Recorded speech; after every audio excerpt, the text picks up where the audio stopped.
This year has been a huge year for new midsize trucks hitting the marketplace, and I have been either in all of them or I've driven all the four latest new trucks. Plus, I've driven the other three older trucks. Hey, it's Tim, Pickup Truck Plus SUV Talk, and in this video, I'm going to go and kind of compare all seven midsize trucks, give you some details, tell you where the market's going, give you some insight if you're out there shopping for a midsize truck. Now, I don't have these in my driveway, and that's one of the comparisons, criticism for me, is I wish I had them all sitting side by side, but I can't because it's not going to happen. It's just in my business. I'm lucky to get two vehicles a week. I can't get seven. And I asked you guys in a poll if you guys want me to do this video or not, and you guys resoundingly said yes, Tim, do the video anyways. So let's just hop into this. I'm going to go ahead and go through my brain, and it's going to kind of go not in numerical order, alphabetical order, not numerical, alphabetical order. I'm just going to kind of pick and choose as we go through what stands out to me and what I've driven and what is fresh in my mind. But I kind of want to set the stage before we get to this, is that midsize trucks now, on average, and I'm going to be very generalizing in this video because there's lots of different variants of things, but generally in the marketplace today, they are crew cab with a 5-foot bed. Yes, there are exceptions. Yes, the Nissan Frontier has extended cab with a longer bed. Yes, Toyota Tacoma comes with a longer bed.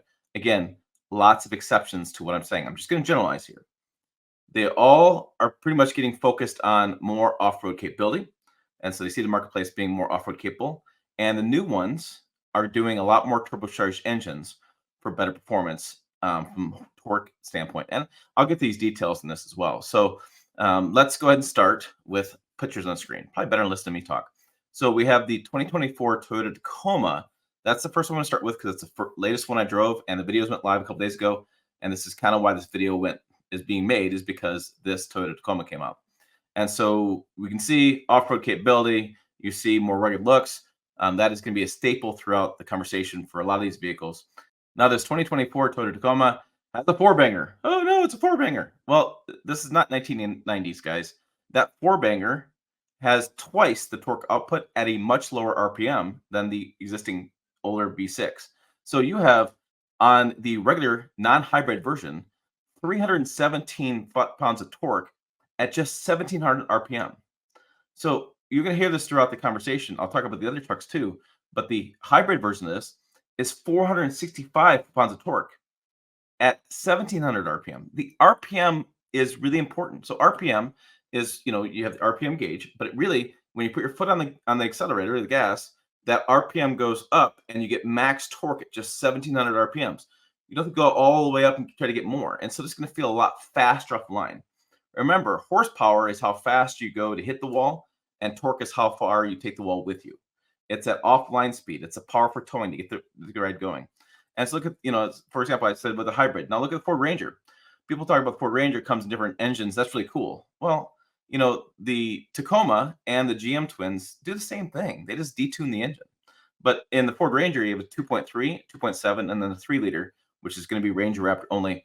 Again, the TRD Pro, Ranger Raptor, Chevy Colorado ZR2, I'm going to set those aside. GM's Canyon AT4X, because those are a whole separate argument.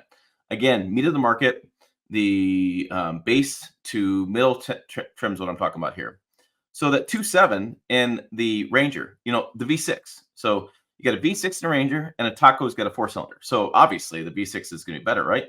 Not necessarily. Hold the phone. The 2.7 liter has 400 foot-pounds of torque. So it has less torque than the hybrid version of the Tacoma. And that torque, though, is at 2,750 RPMs. So even though the Ranger has two more cylinders, it's going to feel slower off the line than the 4-cylinder. Because, again, as things have changed in the last couple of years, cylinders don't really matter that much anymore. It's all about the torque curve and tuning the turbo and having the speeds, the transmission setups. Now that we have also have more multi-speed transmissions. We have an 8-speed in the Taco. We have a 10-speed in the Ranger. And you can see this time and time again. With those additional speeds, they have more range in the gears to set the truck up a little bit better. And so they have better shifting. You're not hunting for gears. And they can keep you in that power band a little bit better. So you have 2,700 RPM. So in the V6, again, it's going to feel slower. And the argument has been, well, that Turbo 4 is going to take a lot more maintenance. No, they're pretty simple. It's a 4-cylinder engine with a turbo bolted to it. So turbo is about $2,000 to replace. If you have to replace them, that's been a huge topic of conversation. Everybody's got a brother's, uncle's, sister's, cousin who had to replace their turbo in a truck. we've had turbocharged engines now for over a decade, and I'm not hearing consumer outcry on turbos. I'm not seeing big maintenance reports. We're just saying customers who like the drive, they like the performance. The GM has a 2.7 liter 4-speed. Oh no! It's got an 8-speed automatic transmission, 430 foot-pounds of torque at 3,000 RPMs. Okay, so 3,000. So the 8-speed. So you have a much different torque curve. So 3,000 goes up higher. So Taco's got 1,700. The GM's got 3,000. So we're going to be a little bit slower off the line with the GM, the 2.7. That is with the high output, or the high output on that. Let me double check that for 1 second. Okay, just got the spec sheet. It is the high output version of that engine. Remember, that came in 3 different tunes. And in 2024, what I thought was really interesting to me and shocking to me was they dropped the mid tune and just went high tune across the board. If you recall, in the 2023 model year, which only lasted for about 2 months, they had a couple different versions. Now it's all high output across the board. The same with the GMC Canyon. So that torque is high output, 430 foot-pounds of torque, which is a massive number, but it's at 3,000 RPMs. So a little bit different torque curve. Again, how you tune a turbo, how you make it work, how engineering goes through and does that. So we have some really big torque numbers for these new trucks at a different RPM, like a lower RPM, because look at the Nissan Frontier, 3.8 liter V6, natural aspirated, no turbo, 9-speed automatic transmission, but that produces 281 pound-feet of torque at 4,400 RPMs. So that truck's going to feel a lot slower off the line, and it's not going to feel as powerful as the other 3 trucks. Now, some people have a thing with turbos. They hate them. I appreciate that. That's why that V6 is an interesting option for those customers. Honda builds a 3.5 liter V6 as well, natural aspirated. 262 foot-pounds of torque at 4,700 RPM.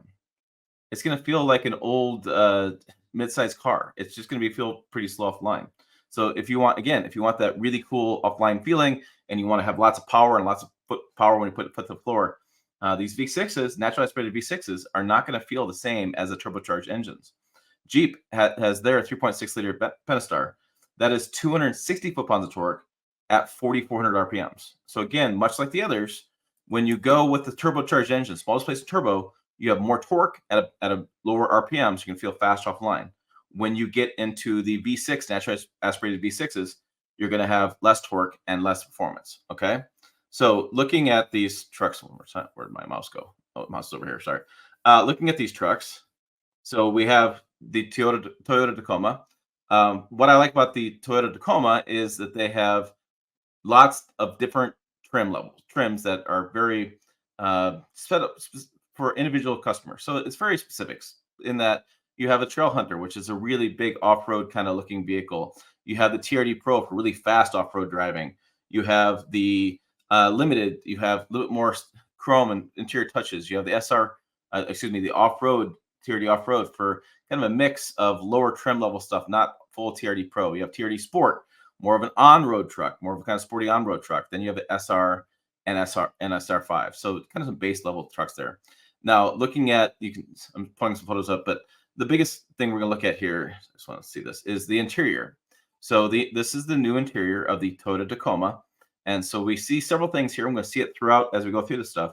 We see a big screen. And it's interesting, this photo makes the screen look like it's massive. And when you get inside the truck, it's not that massive. It's really not that big. So you have steering wheel, you have a big screen, you have lots of tech, you have lots of digital displays. This is very consistent what's going on in the marketplace. This is what customers have asked for. And I know people don't love when I say that, but this is what they're asking for, and this is what we're getting.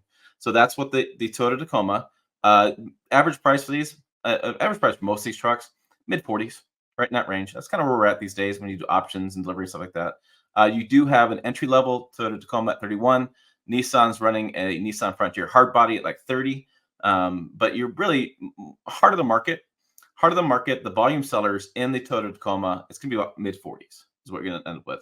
Yes, Trail Hunter. Yes, TRD Pro going to be more expensive. I'm just, again, generalizing. Crew cab, standard bed, middle trim level. The Chevy Colorado has its offerings as well. The ZR2 now replaces the Desert Boss we're saying.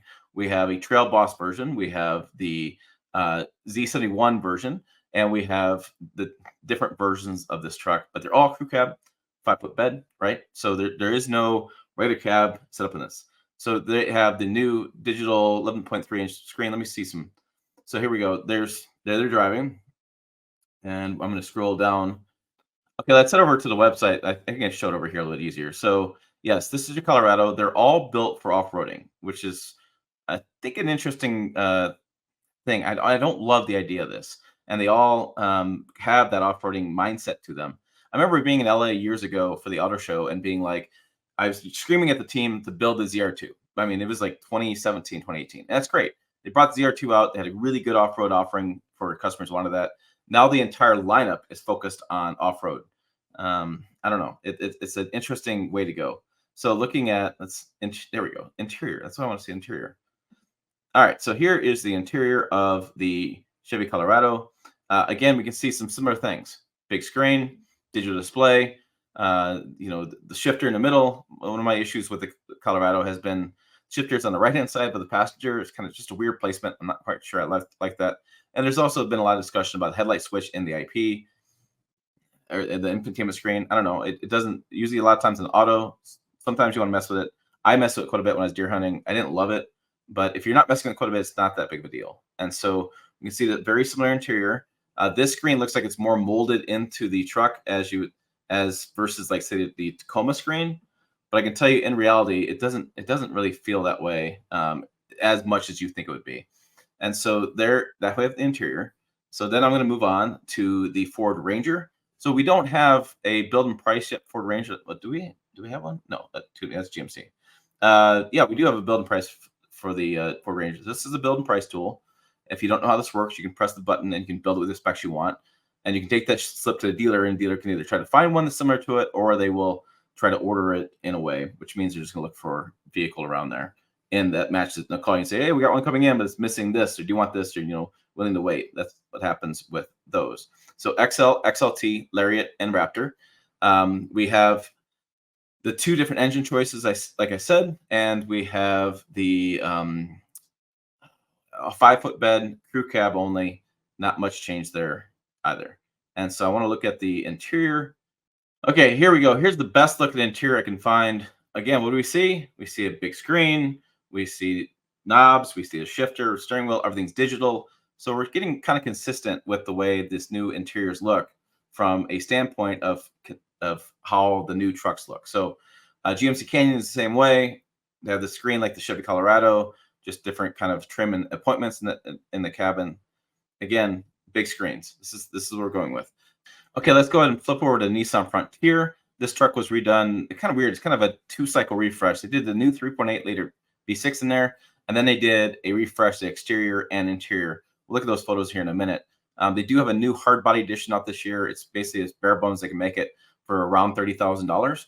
But again, like most manufacturers in this space, they have a crew cab, 5-foot bed. They do offer a longer bed and do offer an extended cab. It's a little bit different. And I should step back for a minute. The Toyota Tacoma offers an extra cab, which has a door that doesn't open. It's been kind of controversial in the comments, but it's kind of a bare bones. You can't get the manual transmission in it. You can only get the automatic transmission, and so there's been some conversation about that. This is Nissan Frontier, and as far as the interior, you can see, yeah, it's not quite looking as good as the other trucks are, right? So it's got the smaller screen. You got the smaller knobs and things. I mean, it's a little bit more simplistic, which, again, some people love. Some people don't want this big screen. They don't want the big tablet TV looking at them. They want a little more simple interior, which is where Nissan Frontier really excels. It has just it's kind of one of those trucks where it's just what you need. It just has what you need. And then if I look at I think I pressed the button here, and I can look at this is the Pro 4X version. It's got the nice little highlights with the orange on there, orange accents, and you have a significant grab handle there on the side for passengers. And then this here is the king cab or the extra cab. See that back door opens up. You do have some jump seats back there, basically. And so that's been an interesting conversation with the Toyota Tacoma with that door not opening. So people are going, like, why can Nissan Frontier do it, but Toyota Tacoma can't do it? And from my understanding is Toyota sees it as a crash safety issue, and they're a very conservative company, and that's just kind of what they see. So let's look at the exterior. This very much looks like a Tacoma to me. And you can see that we have a little bit more big look as far as the grille. It looks stronger. We have this more masculine look these days. We have the bigger tires. And so this is the Nissan Frontier. Let's flip over to Honda Ridgeline. Honda Ridgeline for 2024 just gets an off-road performance. They get the new Trail Sport package on this. They still have the same 3.5 liter V6. Just added some package. They've made a Ridgeline across the tailgate, and it's just more capable. And so if you look at the images of this, right? So there we go. We're hauling motorcycles. They changed the front grille to make it look more aggressive. It's still the Ridgeline to me. It's not an aggressive looking vehicle, but to me, this is a different kind of customer. I do put this in the midsize realm. And I do want to talk about it, but I see a lot of people who just shop for Honda. They bought a Honda CRV, they bought a Honda um, a car, and now they're going to buy a Honda truck. And I see that quite a bit. A lot of people like the dual action tailgate. The tailgate opens one way or folds down. Then you have a lockable in bed trunk. I've seen a lot of people, for example, they really like that. We'll see the gallery here. Let's check out the interior, because I think this makes, I just want to hop to interiors because this really makes a difference for a lot of customers, and it makes a lot of difference for me. So here we go. Here is your interior. We can see a similar idea with Nissan Frontier in that we have a smaller screen, more integrated in the dash than, say, the other models because they go bigger screens. A little more simplistic interior. We do have the push button shifter. It's just kind of it's really an SUV. I mean, it's unibody construction. It rides like an SUV. And I feel like the interior could be just taken right out of a CRV. We have some mechanical gauges. We haven't gone off full digital yet. And so this one's probably ready for a refresh, to be honest with you, with the way the market is going, with bigger screens, with more digital displays. And I can see customers, I don't know. Some people are going to like this look. Some people aren't going to like this look. The last one we're going to get into is the Jeep Gladiator. If you're looking for probably, it's like the most off-road looking vehicle that we have on the marketplace. It's basically a Wrangler with a bed. And so we have the 3.6 liter V6 Pentastar. Again, we talked about that as far as torque. This one happens to be, I'll get the details. It happens to be one of the ones with the best in-class towing and the best in-class as far as payload. And then they got rid of the diesel this year. So there is no diesel moving forward. It's going to be, it's this, yes. So let's look at and explore the interior. And we'll see very much a Wrangler interior. They did upgrade this. I believe this is 2020. This is 2023. Let me switch over to 2024 and do the interior, because they did make some changes to the grille, to they moved the antenna to the windshield. They've made some changes to this truck, and they made the new interior. That's what I want to get to. So let me see if we have a there we go. We'll just go here. So this is the new interior. We have a bigger screen that's more vertical, like you've seen in the Jeep Wrangler, and made those changes. Still some mechanical gauges. We have the push buttons and things like this in this vehicle. And I know that they have some digital displays as well, I believe. Again, I'm going to get some things wrong in this video. You'll correct me in the comments. But that's what this looks like. Now, looking at rear seat legroom is always a hot topic. I did a chart on pickuptrucktalk.com. I talked about the Chevy Colorado, Ford Ranger, James Canyon, all the trucks. The idea here is they're all the same length, except for the Jeep Gladiator. And the reason for that is a typical American garage is 18 feet long. And one of the biggest buying reasons of midsize trucks is it fits in a garage. And so that's why they're all the lengths, about 17 and a half feet. The Jeep Gladiator is over 18 feet. So if you have a longer garage, great. If you don't, well, and you want to park in the garage because of hail, of thieves, of protecting your investment and stuff, that's why all the trucks are that size. Front legroom, rear legroom. Rear legroom is all about the same on the newer vehicles, because again, it's always a game of, do you take a little bit off the seating? Do you take a little bit off the bed? How do you massage the space? And what we're finding is everybody's going with the same kind of length of a bed, good room for the driver, not so great room for the rear passenger. And that's what they've kind of been building these trucks towards. Okay, so let me give you my thoughts after looking at this list and after going through all the details. So the Toyota Tacoma to me has the most excitement to me. I think that the powertrain is going to be pretty exciting. Again, that torque curve is really impressive. It feels really, really quick off the line. I like the entry exit now on the Tacoma. That's always been a problem in the past. You did kind of 8-pillar duck and dive thing. And I think the interior is really well done. And I like the choices. Consumers have a lot of choices for ready to go out of the box trims that have all the kind of features they want. There is some conversation about the air dam. The air dam did come off in the TRD off-road version, and the TRD Sport, you can remove it. The air dam improves overall ride capability, improves some fuel economy, and it's 8 bolts or 9 bolts to remove. It's not the big deal. That's been the one thing people have criticized the Tacoma on. The Ford Ranger, I've been around it. I've sat in it. I think the Lariat I really enjoyed. The XLT I really enjoyed as well.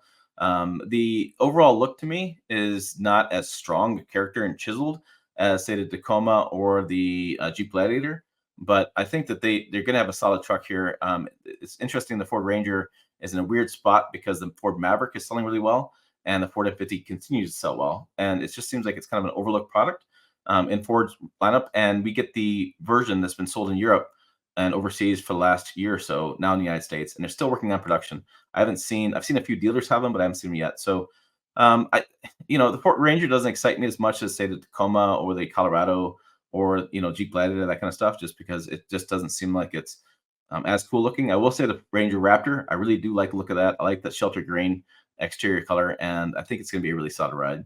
I will say the Ford Ranger, again, with that torque number, I've driven that same engine in the Ford Bronco and Ford F-150, and it's fine. But again, it's not, the RPM curve is really where it's at.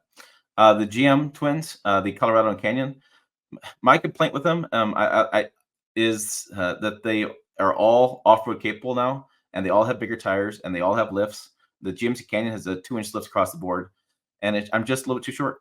That's been my only complaint, is that I literally had a Chevy Colorado ZR2, a GMC Canyon AT4, and then I had a Chevy Colorado Trail Boss, and I, in like 3 weeks in a row or 3 or 4 weeks in a row, had these trucks for a week to review. And towards the end, I got a Ford Escape, and I was like, oh, thank God.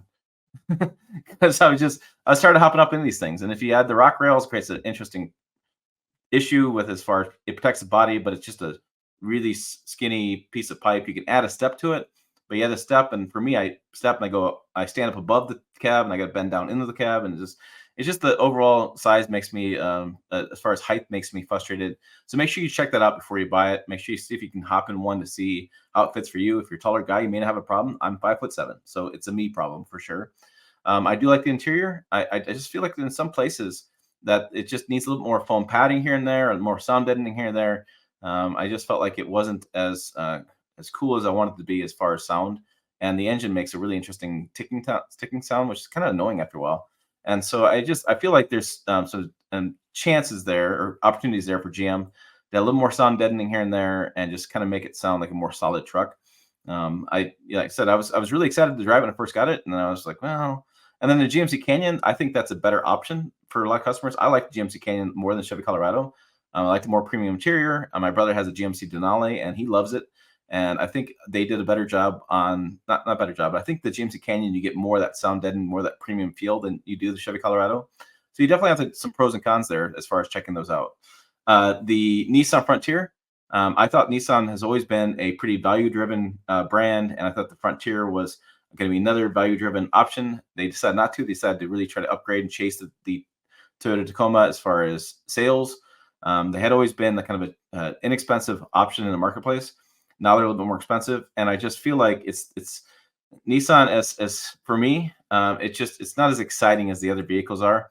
I want more from that brand. I want more for my dollar. And it is really interesting when you start looking at the price points, and the price point for Frontier is same as the Tacoma or the Ranger, and similar trims and things. And you look at the interior, and it just seems like you get a lot more with the other vehicles these days. So not a knock on them. I think the 3.8 liter for a lot of customers is going to be for those customers who don't like turbos, who don't think the turbos cause more maintenance issues. You got 3.8 liter, but I would suspect that 3.8 liter is going to be around for a couple of years, and it'll probably go the way of Dodo Bird. I mean, just emissions output, CO2 grams per mile, performance, RPMs, fuel economy. It's just the V6 isn't as strong as it used to be, just naturally aspirated. The Honda Ridgeline, people always want to make fun of Honda Ridgeline, not a midsize truck, because it has unibody. I don't know. I mean, it's fine. One of the interesting parts of that truck is it rides really well down washboards. I've taken it down washboards in the country here in the dirt, and it does really well. It's really impressive, actually, as a vehicle. I don't love the in-bed storage because I always tend to put stuff in my bed, and I can move it around and get the in-bed trunk. But I know a lot of people love it. I know a lot of people that put jacks, or they'll put recovery straps or things like that, or golf clubs or whatever in that in-bed storage. I just, like I said, it's up personal preference. It's not as strong as looking truck as the other trucks are. So to me, it's a little bit more, just a little bit different customer. You just have to think about that a little bit differently. Jeep Gladiator is just a fun truck to drive around in. It's manual transmission as well. So we have manual transmission in the Taco and in the Jeep, and nowhere else do we have manual transmissions. And so it's fun to have manual transmission. It's fun to drive around. I do feel like I'm sitting more upright in it, and I do feel like my seating position is not great, and I feel like a little more wind noise, and that's just the way the Wranglers are built, and the Gladiator, the same kind of shape of the window. And I know that the new 2024, they've made some changes to that to try to make the cab quieter. And so I'll be curious to see. I haven't driven that new one yet, so I'll be curious to see how that works out. Um, as far as questions for towing, people ask me about. I'm going through my notes. Towing. They all towing is such a weird question for me in midsize trucks because it's like number 47 in buying reasons. Like people don't buy midsize truck for towing. They just don't. But if you want to know, the Jeep Gladiator has 7,000 pounds of towing. I think the Ridgeline's got 5,000. The Tacoma gets like 5 or 6,000, somewhere in that range. I mean, they're all about the same range, between 5 to 7,000 pounds of towing, and the average towing in that segment's like 2,000 pounds. And so, I've had people ask me questions about it, and I'm just a little confused by that because, again, towing is not part of the midsize truck segment. Price point, they're all, again, we talked about mid 40s. That's what you do for features and things. Like I said, it's a hard thing for me because I always like the latest, greatest, newest thing first. I mean, the latest thing is the Taco. It's got the newest stuff on it, and it's the greatest looking as far as overall features and things. But some people like the Ranger better. Some people like the GMC Canyon interior better. Some people like the Chevy Colorado interior better. It's really a personal preference there. I think they all drive pretty well. It's really hard these days to tell you one truck drives better than the other because they all are really refined. If you put all three together, like the new ones, the Taco, the Colorado, and the Ranger, I think you'd be hard pressed to find customers saying one rides so much better than the other. So yeah, they're all really good these days. Fuel economy typically is in your mid 20s. There's a belief that midsize trucks should always be cheaper and get better fuel economy than full-size trucks. That went out like in 2010. It hasn't been that way for decades now. Midsize truck customers looking for it for size, maneuverability, parking in the garage. I mean, that's what they want. And so they actually want more features, and they don't want a full-size truck. And so there isn't really, to me, as much cross-shopping as it used to be between midsize and full-size. Yes, you could buy a full-size truck for somebody's top-tier midsize truck pricing, but you're going to end up paying more for the full-size truck to get the same features in it to match what the midsize truck offers. So I just think, like I said, I think they're all really good. There's going to always be questions reliability. There's always questions first-year model year reliability. My question is always second, third, and fourth-year model year reliability because trucks are in continual development. There's always changes, always parts are changing, always things happening. Look at recalls. There's always things happening throughout the product life of the vehicle. So I can't say that one's going to be more reliable than the other as far as first-year buying stuff. But like I said, it really comes down to Tacoma, better performance. You're going to have more trim levels tailored to different customer needs, and the bigger screen interior. Ford Ranger, you have a little bit less options. You have only XL, XLT, and Lariat. You have just a couple different engines, but it doesn't really matter because the 2.3 and the 2.7, they could really just detune the 2.7 and be a 2.3. The engine choices, to me, some people like engine choices. I think they all are kind of. I think you're going to end up with a 2.7 for most customers as the engine that you want. The 2.3 is 310 foot-pounds of torque. It doesn't have the same kind of power output that it needs to. So you could say you could basically say, look, the 2.3 is like the Tacoma's base engine, and the 2.7 is more like the hybrid version of Tacoma. Is maybe one way to say it as far as torque and comparisons. I'm waiting to see what the hybrid does as far as fuel economy in the Tacoma. It may just be power output. We're not quite sure yet at the moment. GM, again, 4-cylinder. You have some really cool choices. The Colorado ZR2 is pretty badass. The Trail Boss is pretty cool. I like the Z71 personally. I think that's a really good trim for me. I don't need all the off-road capability, but I want some. But I want the better interior. And so I take the Z71 and put some Trail Boss tires on it, and I call it done. Like I said, I'm just that much too short for those trucks. But I think it's pretty cool what they're doing. And again, the GMC Canyons, to me, that's where I would go. I think that the Canyon is pretty badass. I like the interior. I like what they've done with it. I feel it's like a more solid truck than the Chevy Colorado is. Nissan Frontier, more your throwback kind of truck. Not so big screen interior. The 3.8 liter V6, not as torquey, not as off the line speed. And so that would be an interesting option. Again, extended cab. They have a real extended cab. The door opens up. If you're interested in that, that's kind of where you want to go. Honda Ridgeline, different customer, the features in bed trunk. a little bit. The tailgate, the 3.5 is kind of a 9. Does do well on the road. Washboards, unibody. Jeep Gladiator, more front looking, stronger, better off-road, really off-road capabilities is its hallmark. It's probably going to beat the other ones. It is a little bit longer for some of the trails. That has caused some questions for consumers. And you have not as much power output in that Jeep, but you also have one highest class payload, highest class towing. So Jeep Gladiator is kind of an interesting vehicle. It's also the longest one in the segment. So those are kind of my thoughts on the midsize truck market. I hope this video was helpful. Put your comments down below. We'll see if I do other ones like this because I'm not really sure. Like I said, you guys asked. This is my viewpoint on it. This is what I got for you today on the midsize truck market. For more trick videos over here, website down below as well, pickuptrucktalk.com. As always, thanks for watching. I will see you down the road.